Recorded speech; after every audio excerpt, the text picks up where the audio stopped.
what's up, universe? This is episode 3 of It's a Choice podcast. It is Monday, October 26th, and it's currently 9:51 a.m. Mountain Time. I'm driving right now, if you can't tell, and it's kind of shitty out. Just kind of wanting to snow a little bit, and I'm on I-40 heading east through New Mexico, heading back to Kansas City. Back to Kansas City, you might say. What the fuck? You were in Tahoe and Reno and Incline Village and all that beautiful place. What the fuck? Why would you go back to Kansas City? Well, here's the point of this podcast, right? It's all about, this whole fucking podcast is about choices. So, I'm going to have to expand a little bit. I brought you up to my now last week, and there's a lot of shit that happened between now, or I should say then and now. Yeah, a lot of shit. Well, we'll put it this way. And for those of you that are part of, Jim Fortin's TCP program, some of you may already fucking know this, so just kind of bear with me. And for those of you that aren't, this will be new. That's what that's about. So, I'm not going to give away like a lot of nitty-gritty detail to provide context because it's not really necessary. But I'm going to give you the bullet points for sure.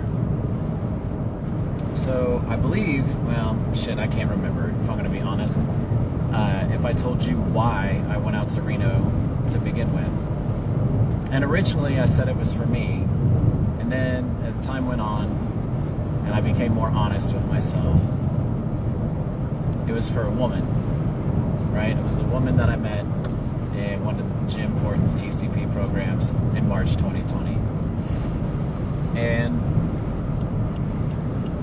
so, we'll put it this way. So, Monday, actually a week ago today, I became massively triggered. I haven't had, just to be blunt, I haven't had sex with this woman, but in any relationship, sex is a topic, right? For sure, in any intimate relationship. So, last Monday, I became massively triggered around sex and the context. And this is where I'm not going to get into details. You know, I'm sure it would be somewhat helpful and whatever, but we'll just contextualize it that I got triggered around sex, specifically around trust, respect, and expectations. And I've known for a little bit that trust and respect were definitely big trigger points for me, but the expectations, that was new. So here's a little bit more context. So some language had changed, like when this woman was speaking to me a little bit one night, probably about, we'll say, 10 to 12 days ago. And I noticed it, because I pick up on that stuff right away, right? So she had changed kind of how she was talking to me. And I asked her about it the next day. I was like, hey, so you changed the language towards me, and I just wanted to check in with you and make sure that I'm interpreting that properly. She confirmed that I was. And I was like, all right, cool. Which it was all positive, right? It was good. And so then, come last week, a week ago today, last Monday, we're talking, and she tells me some things. And again, I'm not going to give away details just because I'm respecting people's privacy, and also it's just, it'd be a real intimate share. But anyway, just suffice it to say that things that she told me ran completely counter to my expectations based on the language that she had used the week before, and the language that I had even verified with her that I was interpreting correctly. And it was such a smack in my face that it just brought up, it welled up in me, like historical contexts, right? Things that had happened with previous girlfriends, my ex-wife, and things like that. Like, I could feel it, you know? And I got really fucking mad because I'm like, this is the same shit over and over again. Why the fuck is this coming to me now? Why, like, I wasn't even necessarily thinking at that point. I was just pissed off that it had happened. I'm like, what the fuck, man? So I was like, I gotta leave. I'm gonna leave town, and like, I'm not coming back, you know. And we ended up talking. You know, I didn't hang up on this woman, but I was like, I'm done talking to you now, you know, for sure. And then like a couple hours later, after I was driving for a while, we ended up talking. You know, me and this woman talked for hours and hours, very easily. And you know, shit was relatively smoothed out, except for like, I was still triggered, you know. I was still trying to figure out what the fuck was going on. And I wanted to note too that at the very beginning of me being triggered, I knew it was me. I knew it was me, and it had nothing to do with this woman. But that didn't stop me from being triggered, nor did it stop me from being pissed off, and nor did it stop me from being just a little bit shitty with this woman. And that's, you know, being facetious. I wasn't like a complete raging dick, but I also was not a nice guy, right? I was upset, I'm not gonna lie. So anyway, I ended up going to Sedona, Arizona, in the Flagstaff area. And that's just the place I started typing into my GPS, because like, as soon as I started getting triggered, I'm like, I gotta get the fuck up on out of here. I was in Carson City at the time, and I just started typing in Sedona. Now this woman, along with like a group of other women, we're gonna be in Sedona the following, like the coming Friday, right? So like October 23rd, right? And that's not why I was gonna go to Sedona. It's not like I was gonna go there to like crash the party, or go there because like I knew she would be there to talk to her about it or whatever. It was strictly because I just felt guided. My fingers started typing it into the GPS, and I just felt like that's where I needed to go. I spent this entire past week, I arrived in Sedona Monday night from Carson City, and I spent Tuesday through Friday working on this fucking trigger. And it was painful. It was painful as fuck, man. The way that I told people what it felt like is somebody taking a rolling pin and rolling over a sponge just to get all this shit out of the sponge. When I was working on the work, like, I would close my eyes and I would just bawl. Like, I was just gushing emotion. And I wasn't thinking of any one thing or any one person or one event or anything like that. And I wasn't stacking emotion either. Like, what I mean by that is, like, when my dad passed in 2011, I would think about that and it would make me sad, and then I would think about something else that made me sad, and then something else that made me sad. So misery loves company, right? So I call that stacking. So I wasn't stacking this past week. I was just feeling emotion, and I didn't know where the fuck it was coming from. I didn't know what the fuck it was about. And so I spent 3 or 4 days like writing in a journal. I have like 19 pages, 8 by 11 of like shit that I wrote out, like questions I was asking myself, what meaning I was giving things, and all that kind of stuff. And the big aha, I'm not going to get down and get into the fucking minutia of all that fucking stuff, but the big aha for me at the end was that I have a lot of attachment to things that I co-create. If I create it by myself, it's no big deal. I don't have an attachment to it. But if I co-create something with somebody, that's a big fucking deal. Meaning a relationship, a partnership, sex. You know, that's a co-creation. That's a co-creative process. You know, whatever it is that involves me and the other, that's a co-creative process. And I found out as I dug into it more that I view the co-creative process like there's an agreement, right? And it's more than agreement. It's a contract. It's law. It's a binding fucking thing between me and the other. That's the way I see it. Like, I treat it very seriously. Like, it carries a lot of weight for me. And so I respect that, and I trust that. And because of those because it's a contract that has terms and conditions, I trust that it's going to be honored.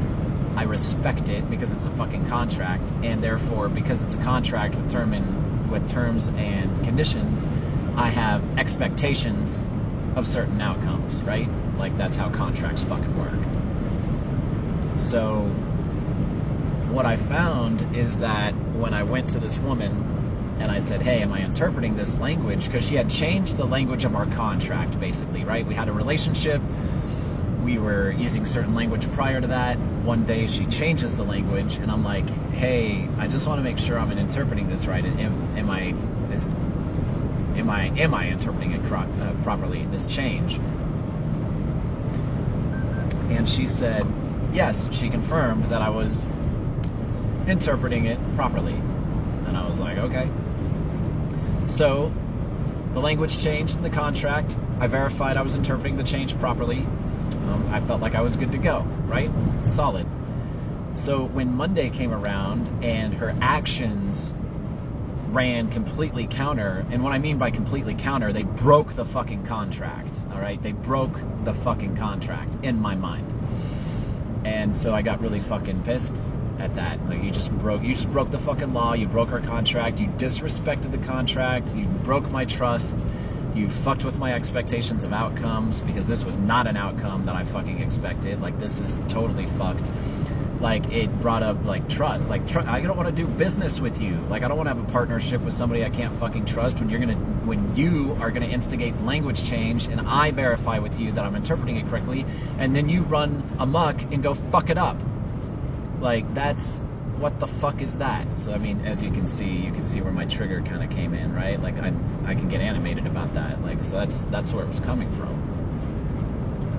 So, anyway, back to the point, the big aha that I found is that I view co-creation as a contract. I trust it's going to be honored, respected, and I have expectations around that. What I came to realize is that even though I had verified with this woman that I was indeed interpreting her language change correctly, I was assigning secondary conditions and secondary meanings to her language that she did not agree to. Other terms and conditions that I was, like, basically writing into the contract because that's what it meant to me, but I did not verify those secondary meanings with this woman. Had I done so, she would have never agreed to those. She would have never agreed to those. The thing is I had zero idea that I was doing it. I had zero fucking idea that I was writing in those additional conditions and terms into the contract. So I was holding somebody accountable for something that they would have never agreed to in the first place, and secondly, didn't even know that the terms and conditions that I had created existed. So I blew up on this woman for something that she had no idea even existed in my head, nor would she have agreed to it had she known. So that was my big aha, right? That's context for this fucking trip back to Kansas City. So it gets to be, I had my big breakthrough, that big aha, on Friday, on the 23rd, right? I meet this group of women, you know, and I hang out with them periodically, like, throughout the weekend. Like, mostly they're hanging out by themselves, as I would want them to. Again, I'm not crashing this party. Like, I'm there for me in Sedona to work on my work, on myself. But they're gracious enough to allow me to, you know, hang out with them from time to time. I know all of these women, you know, so it was nice to meet them, and it was nice to hang out with them. I appreciate that for sure. It was a true blessing and a great experience. So last night, like, I'm not staying in the Airbnb with them. I'm staying at a hostel, like, that's probably an hour and 15 minutes away from their location in Sedona. And I'm staying in Williams, Arizona. Well, last night, it's the last night, you know, that everybody's in town. Everybody's leaving today, Monday, October 26th. Well, the woman, you know, that I'm in love with, this had been a topic, you know, she went out to Sedona to get clarity, right? Because she's married, you know? Yeah, I was totally going after a married woman, for sure. Yeah, we hadn't had sex, but you can cheat in a lot of ways, right? There's just no doubt about it. So, I'm not gonna lie, that I was the other guy, and her husband is aware of me. The whole situation is wildly crazy. In some ways, it's just it's a crazy story in its own right, for sure. Anyway, this woman had gone out to Sedona to get clarity around the situation, right? And so I was told last night before I went back to my hostel that she was choosing herself, right? Now, I didn't get clarity on that because it's really rather irrelevant what exactly that means. I just know what it means pertaining to me. So we're not gonna be talking anymore. I can't just be friends with this woman. Like, the way that our energy works, it's really hard for me to see like how we could just be friends. I mean, at least without a lot of time to kind of like grow apart, you know. So anyway, that was the news. That was the news to me. And I always told this woman, I said, look, whatever you decide, I will honor. And as long as I feel like, I mean, you know, I don't mean to put conditions on it. My thing is like, I wanted her to come from a place of like her own authority, right? Like, I wanted her to be very confident in her choice. And last night, I felt like she was. And I told her I was proud of her and totally honoring her choice, you know? That's not to say that it doesn't fucking hurt. It fucking sucks, man. It fucking sucks. Like, it does fucking hurt. Hurts like hell. So I went to the fucking hostel, right? I go to the fucking hostel. Don't worry, this all comes down to choices, man. This is why I'm going to Kansas City. I go to the fucking hostel, and I'm crying. You know, I'm in this shared fucking room, so I'm being quiet about it. If I wasn't in a shared room, I'd be like bawling. Okay, I'm a guy. I don't give a shit if I cry. I have no problem with that. Everybody's got feelings. Everybody's got stuff they gotta process. If you gotta ugly cry, fucking ugly cry. You know, I'm not gonna be shamed otherwise. Yeah, so I'm crying in this bed, right? And I talked to my sons on the way because it takes an hour and 15 minutes to get to the hostel, you know, and I'm telling them, I'm like, you know, I'm fucking scared. Like, I feel scared because I don't know what I'm doing. I don't know what I'm doing. Like, I went out to Reno for this woman, and I said it was for myself, and I think at some level I knew it was for myself because this big gold that I fucking dug up, that aha, that was a big fucking deal. That's a huge thing that this woman gave me through that trigger. Like, I'm extremely grateful to have learned that about myself. That's huge. It's giant, and it's absolutely powerful.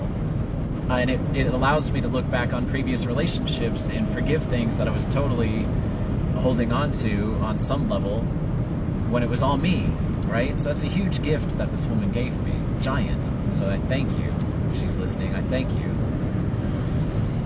So, you know, I'm telling my sons that I'm fucking scared though, man. I don't know what I'm doing, because I don't know what I am doing. I don't know what I'm doing for me. Like, my whole choice for going out to Reno was for this woman. And I didn't know what I was doing for me. And so now that this woman isn't an option, right? She's no longer the reason. Like, why am I in Reno? Why would I go back to Reno? I mean, yeah, there's no state income tax in Nevada. That's pretty sweet. But why?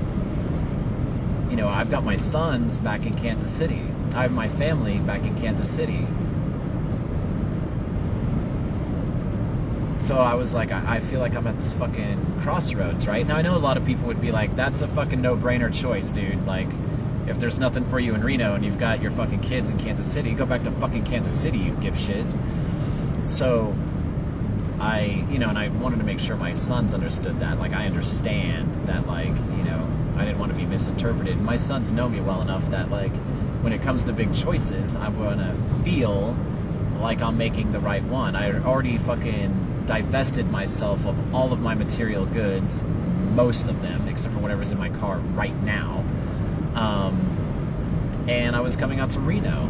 So if I go back to Kansas City, is that a sign of failure? Like, did I fail? Like, do I go back to Reno and just, like, fuck it to that relationship with that woman and just see what else is out there? And I had to just sit there and feel about it, like, there wasn't this big intuitive, like, nudge. There wasn't this big, how I talk about living an authentic, inspired life where, like, you've got, like, this thing that comes to you, right? Like, that doesn't happen to me all the time, right? So I was at this fucking crossroads, right? Where I'm like, fucking, now I've got to make a big fucking choice. Do I go back to Reno and, like, build myself up from the ground up, and in a place like where I'm a stranger in a strange land? That would be a hell of a story. But I wasn't feeling that, like, it didn't feel right. It didn't feel right. Going back to Kansas City felt right, even though I did fucking hate that. I fucking hated that choice. I hated that choice. I still don't like it. And let me tell you why. Shit. So the whole reason I even allowed myself to put myself and my kids in the position that I did, right, was because I could see a potential. I could see a potential with this woman, and, like, we could create something massive, right? So I just went all in. I went all fucking in. I went all in, dude. I put it all on the table, and I'm like, yeah, let's do it. Like, I will willingly change my life for this potential. Like, let's do it. I can see it. And we both could see it. Like, that's the thing, is we both talked about it. We both could see it.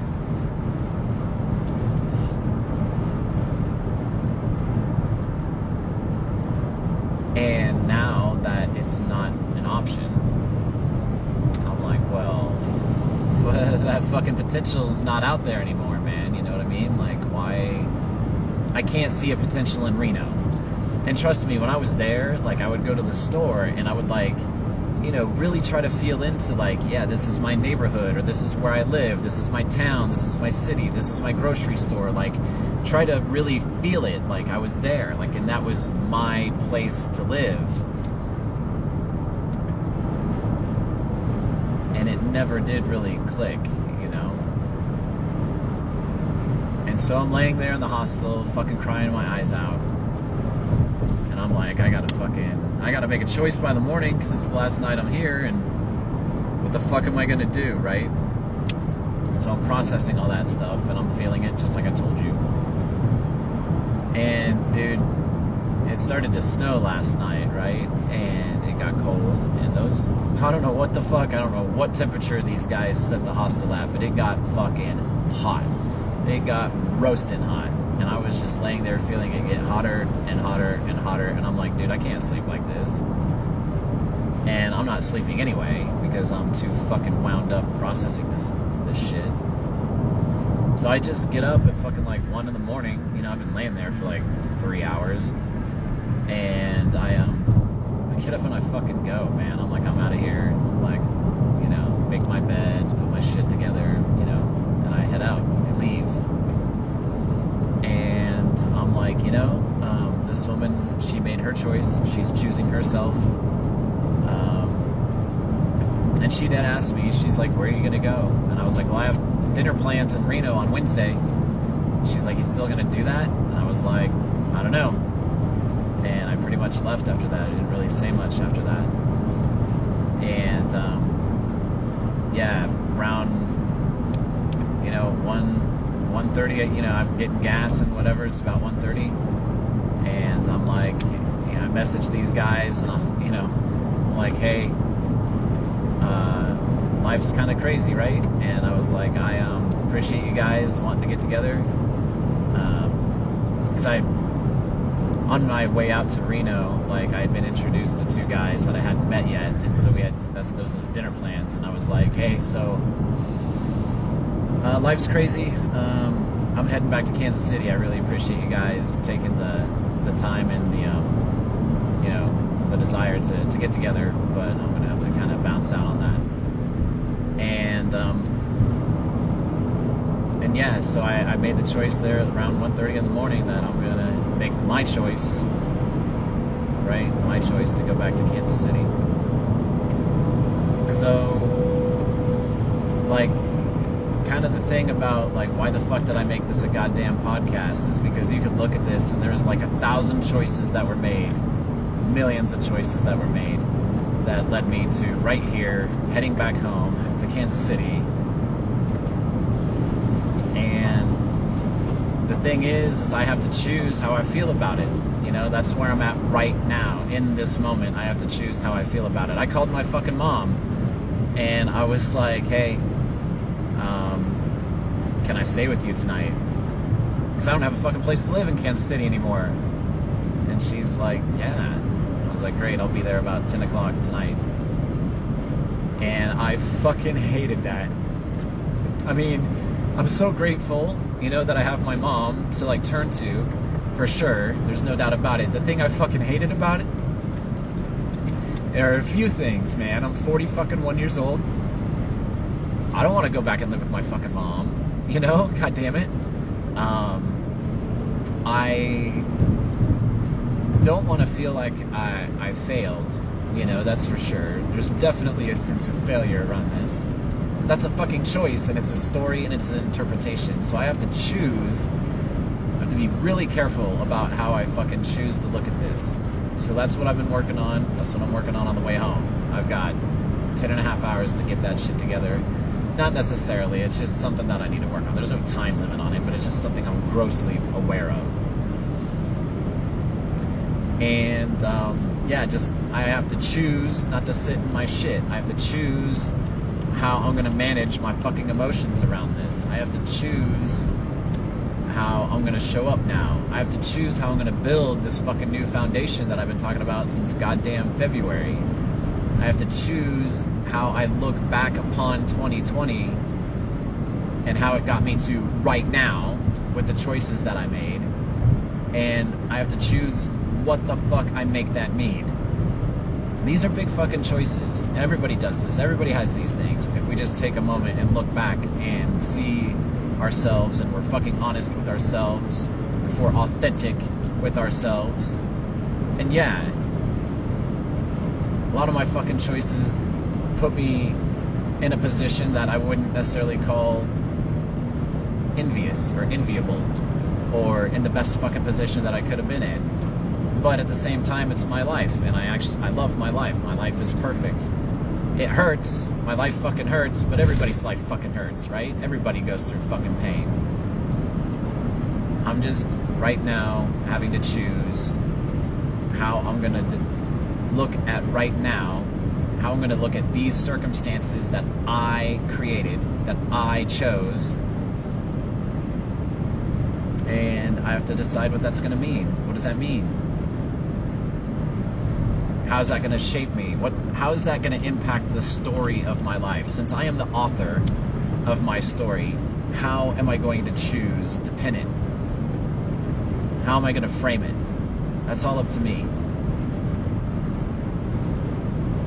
And I have to remember, this whole fucking thing, that's an authentic, inspired life, man. Like, it was inspired for me to do that. It was inspired me. I was inspired to get involved with this woman. I was inspired to go out to Reno. I had huge fucking healing from doing so. All of that is gold.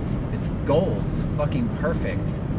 And so, in spite of the pain, in spite of what looks like a shit situation that I don't fucking like. I don't like how it looks. I don't like telling people that I'm going back to live with my mom and that I'm unemployed, and I've been unemployed since the fucking end of April and all of that stuff, dude. I mean, like, a